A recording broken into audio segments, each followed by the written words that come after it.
Assalamualaikum warahmatullahi wabarakatuh. Oke, untuk mahasiswa Fakultas Ilmu Komputer Universitas Bandar Lampung ya. Ini sekarang kita kuliah data mining, itu tentang anomaly detection ya. Anomaly detection. Apa itu anomaly detection pada data mining ya? Anomaly detection adalah teknik dalam data mining yang bertujuan untuk mengidentifikasi data yang tidak biasa ya, atau anomali dalam satu kumpulan data. Anomali dapat didefinisikan sebagai pengamatan yang signifikan secara statistik atau kontekstual yang berbeda dari data umum atau pola yang diharapkan dalam kumpulan data. Ya,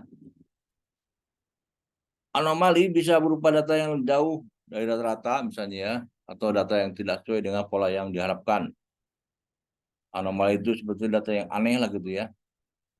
Yang data aneh ini data mining diperlukan ya.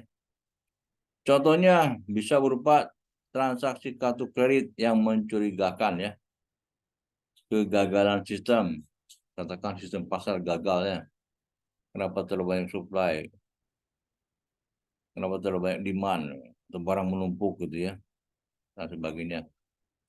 Atau data pengukuran yang ekstrim ya, aneh. Teknik anomaly detection dapat dilakukan dengan beberapa metode seperti clustering ya, nearest neighbor. Nah, nearest neighbor kita belum belajar kan, statistical modeling atau machine learning ya. Hal ini sangat penting dalam banyak aplikasi seperti deteksi fraud ya. Fraud itu penipuan ya, atau penipuan skema penipuan, pukau lah, pengawasan kesehatan pasien dan deteksi intrusi keamanan sistem ya. Ini itu perambahan apa namanya, intrusi keamanan itu mencerobohan sistemnya, penceroboh. Bagaimana cara clustering pada anomaly detection pada September 11 misalnya ya, kejadian September 11.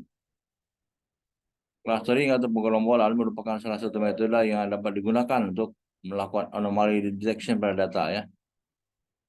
Untuk kasus September 11 misalnya, World Trade Center itu, clustering dapat digunakan untuk mengelompokkan data ke dalam beberapa kelompok yang memiliki karakteristik yang serupa. Dan kemudian mengidentifikasinya apakah ada kelompok yang berbeda atau tidak biasa ya. Nah ini dia ya. Sebagai contoh, kita dapat menggunakan metode clustering seperti K-means ya untuk mengelompokkan data pada hari-hari sebelum September 11 berdasarkan pola perjalanan penerbangan dan lalu lintas udara. Kemudian kita dapat membandingkan pola ini dengan data pada hari September 11 itu dan mengidentifikasi apakah ada kelompok data yang secara signifikan berbeda dari pola sebelumnya.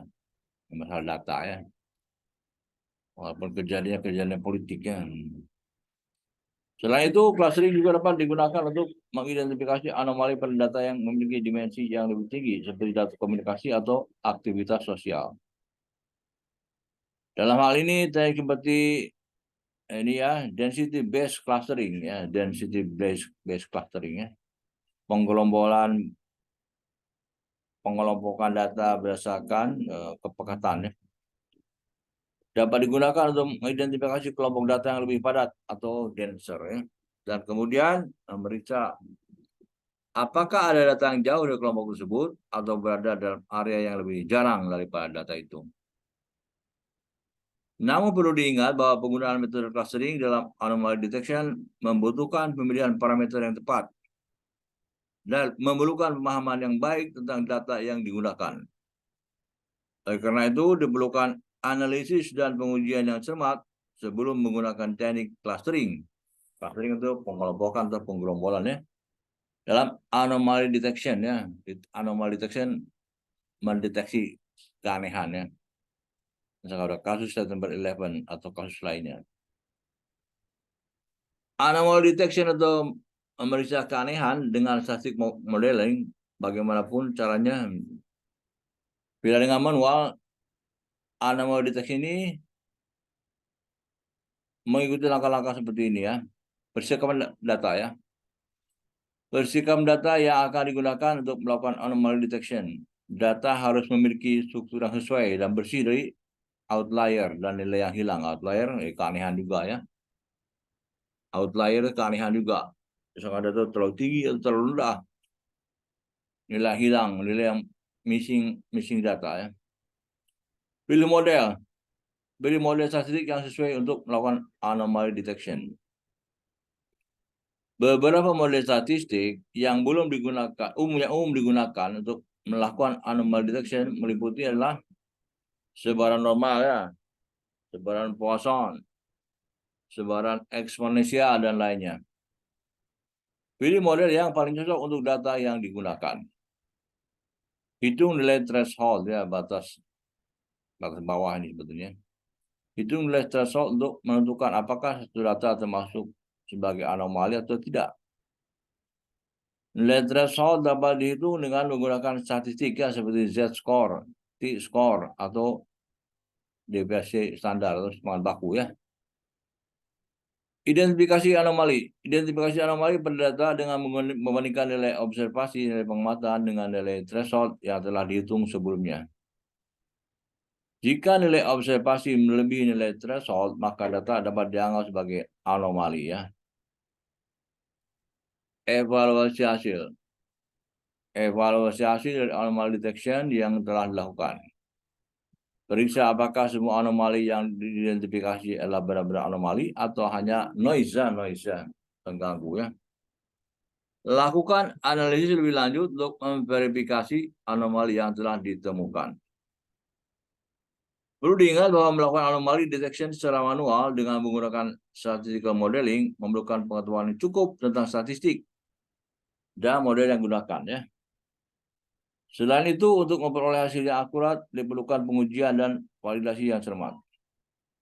Karena itu, disarankan untuk menggunakan perangkat lunak atau library khusus yang dapat membantu mempermudah proses anomaly detection dengan statistical modeling. Misalnya beri contoh manual density clustering ya. Berikut adalah contoh manual density based clustering ya. Pengelompokan atau penggelompokan data berdasarkan kepekatannya.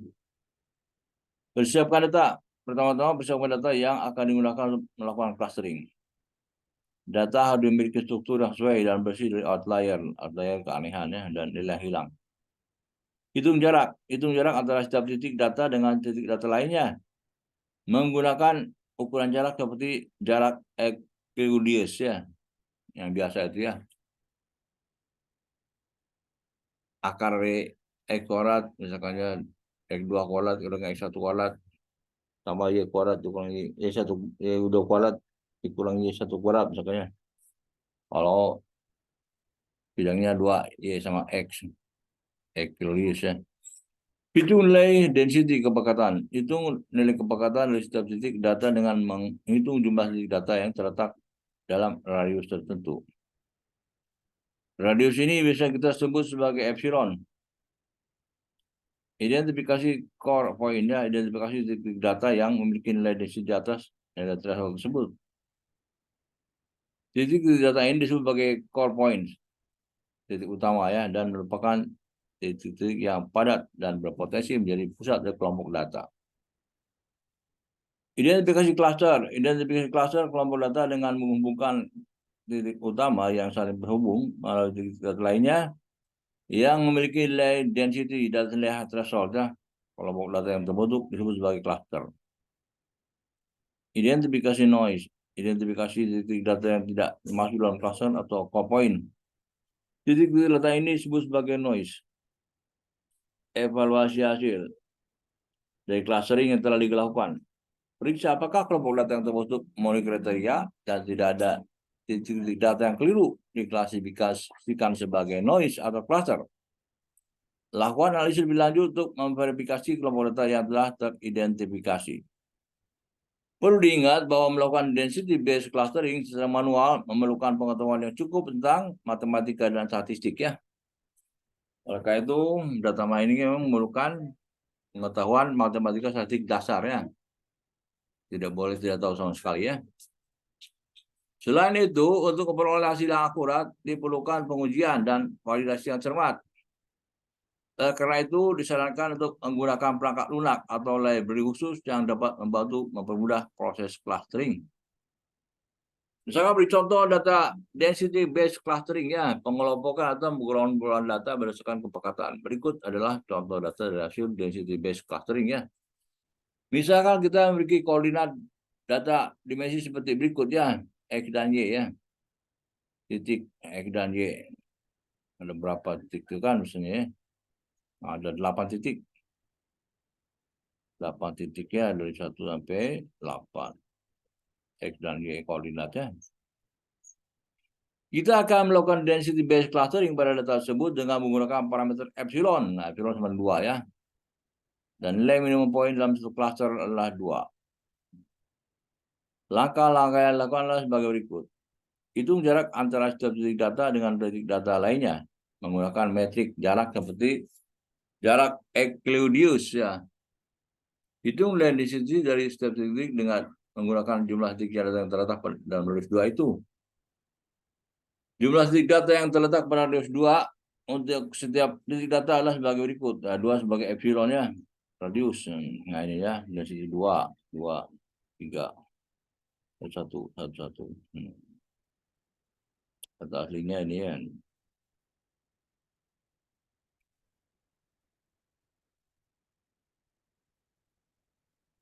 Identifikasi core point, yaitu titik utama ya, dan yang memiliki nilai densitas 2. Titik yang merupakan core point lah titik 1, 2, 3 ya. 2, 3.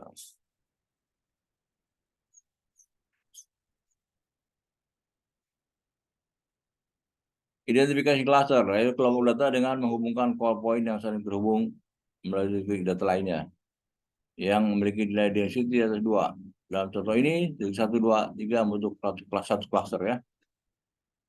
Identifikasi noise, yaitu titik data yang tidak termasuk dalam cluster atau core point. Titik data yang merupakan noise adalah titik 4, 5, 6, 7, dan 8 ya. 4, 5, 6, 7, dan 8. Cuma ini dari situ 1 ya. Noise ya. Dengan demikian, hasil dari density based clustering pada data tersebut adalah satu cluster dengan titik data 1, 2, 3. Dan 5 titik sebagai noise. Bagaimana kode Python? Nah, kita masukkan ke Python ya, anomaly detection dengan density based clustering ya. Berikut adalah contoh kode Python untuk melakukan anomaly detection dengan density based clustering menggunakan library sklearn ya. Jadi Anda install dulu sklearn itu. Nah ya, pakai ini ya. Nah, sklearn ya pakai ini. Sklearn pakai ini ya. Ini perintahnya di command prompt ya.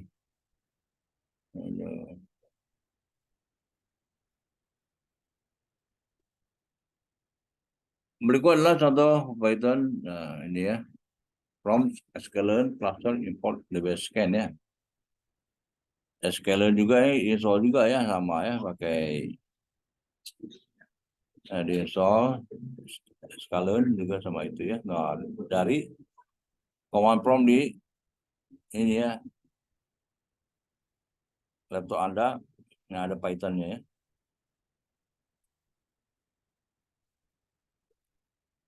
Nah, ini kan sampai contoh, katakan data yang ada yang data itu. Membuat model density based clustering ya, BPS kan. Epsilon 2 ya. Ini sampel 2. Dalam melakukan clustering berdata middle fit prediksi X. Nampilkan hasil clustering ya. Nah, diperoleh nanti data yang masuk dalam cluster dan noise ya. Relasi Python ya ini ya. Yang menampilkan data yang masuk dalam cluster. Menampilkan data yang masuk dalam sebagai noise. Data termasuk dalam noise ya. Print. Anda bisa lihat juga dari sini ya. Tuh ya. Nah ya. Ini mula-mula dari sini.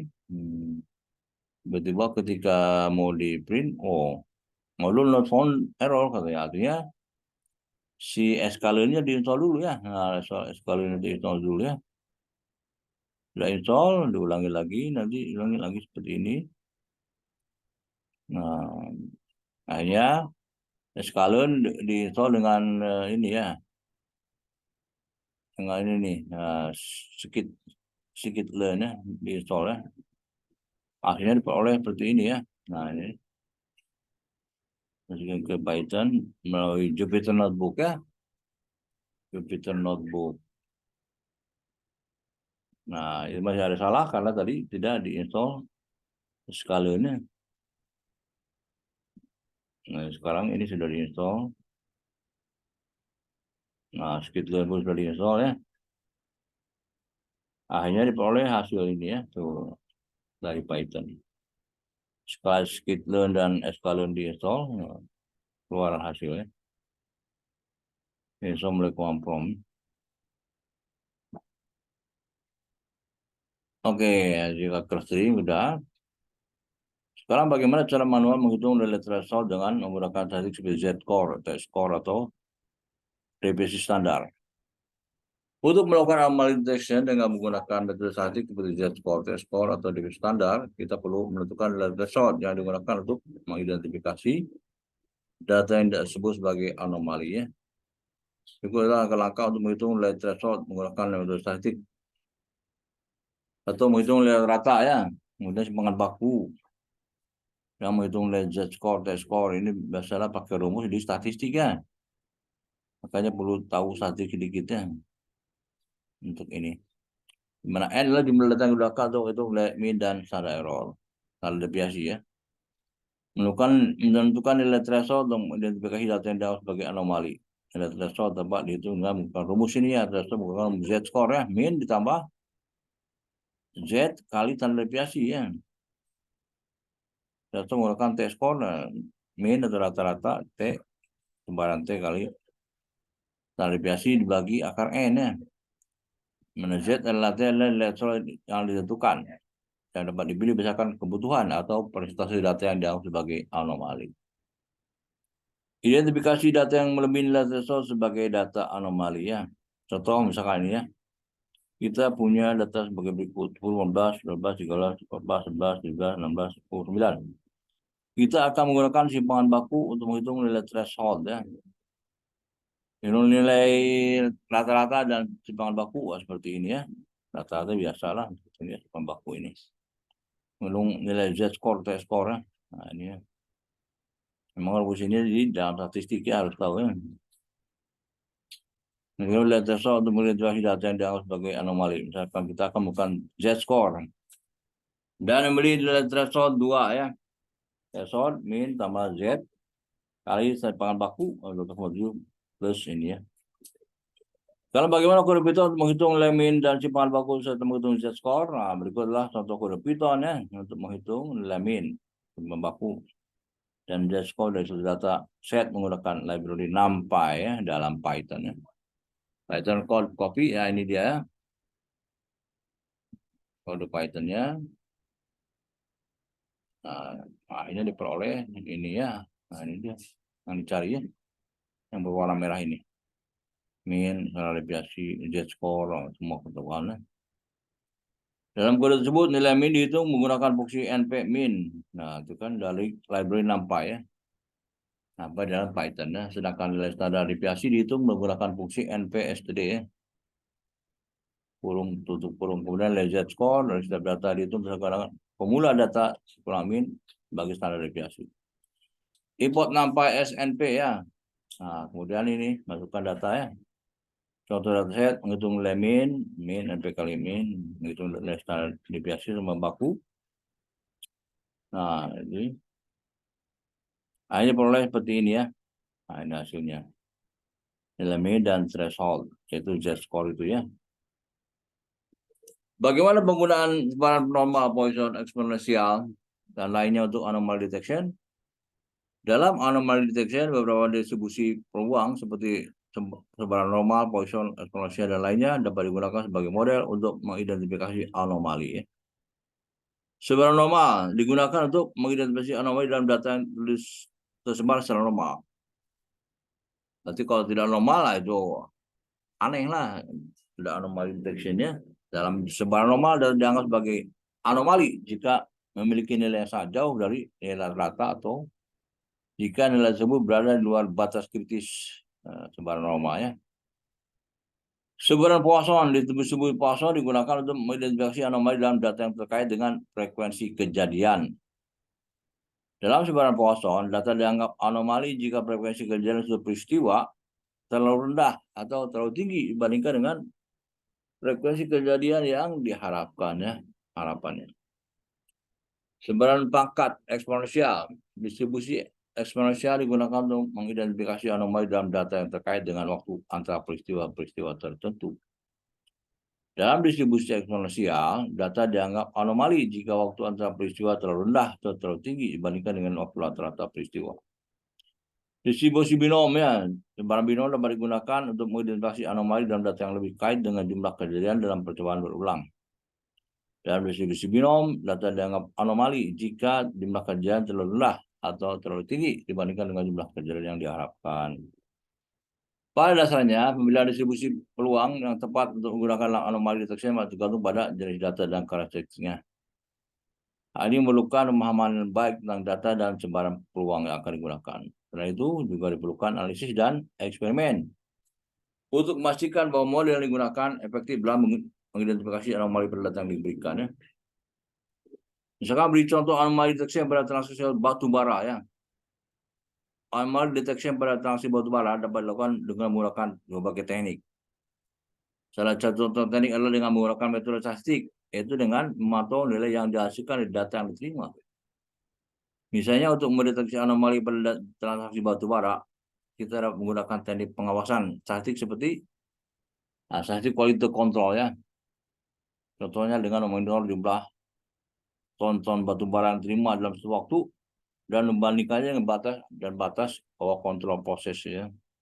Proses kendali mutu ya.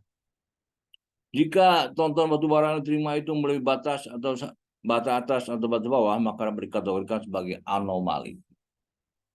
Selain itu, kita juga dapat menggunakan teknik machine learning, yaitu clustering ya, dan klasifikasi untuk mendeteksi anomali pada transaksi batubara. Contohnya dengan mengelompokkan transaksi batubara berdasarkan karakteristik tertentu seperti harga, jenis, dan lokasi pengiriman ya. Kemudian dapat dilakukan analisis pada setiap kelompok tersebut untuk mendeteksi apakah ada transaksi yang terlihat aneh atau tidak biasa. Contoh lainnya adalah dengan menggunakan teknik time series analysis ya untuk memprediksi anomali pada transaksi batu bara. Dengan memantau nilai-nilai transaksi batu bara dari waktu ke waktu, kita dapat mengidentifikasi pola dan tren yang muncul pada data tersebut. Jika terdapat nilai yang tidak sesuai dengan pola atau tren yang telah diidentifikasi, maka nilai tersebut dapat dikategorikan sebagai anomali. Semua teknik tersebut dapat digunakan untuk mendeteksi anomali pada transaksi batu bara dan membantu meminimalkan resiko fraud ya, penipuan atau penyalahgunaan dan kecurangan pada transaksi batubara. Namun sebelum menerapkan teknik tersebut, perlu dilakukan analisis yang komprehensif terhadap data transaksi batubara dan memilih teknik yang sesuai dengan karakteristik data tersebut. Nah, begitu ya. Sampai sini ya.